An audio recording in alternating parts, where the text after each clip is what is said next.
Gbogbo Apurọ tàbí èlùbọ, ẹ yá mi létí. Kí Apurọ jẹun fetí gbéyàwó ọ̀rọ̀. Irọ́ ò lórúkọ méjì, irọ́ nirọ jẹ́.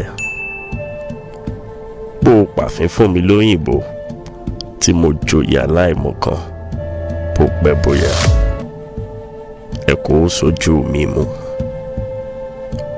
Òtító farahàn kedere. Ǹjẹ́ o wá purọ́ gbayì bí? Àbò fi gbá'gbádá ìtẹ́wọ̀. Ènìyàn méjì kì í pàdánù rọ.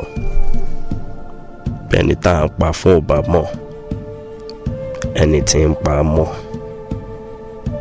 Ó purọ́ títí ó pànìyàn lápa'Áyé. Ó tànìyàn gbẹ̀bùrúkà.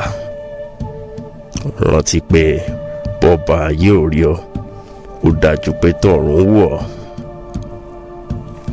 Òtítọ́ ló jà jù, òdodo ni yóò lékè.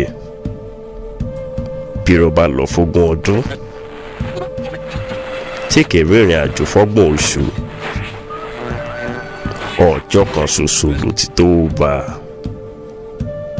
Kí purọ́purọ́ ayé ó purọ́ mọ́ níwọ̀n, kìsìkìsìkì ó jáwọ́ lápọ̀n tí kò yọ. Pẹ̀tẹ̀pẹ̀tẹ̀ lákéwì náà pọ̀ pa, kẹ́ni ó tabá ó tún bẹ̀ ṣe ni.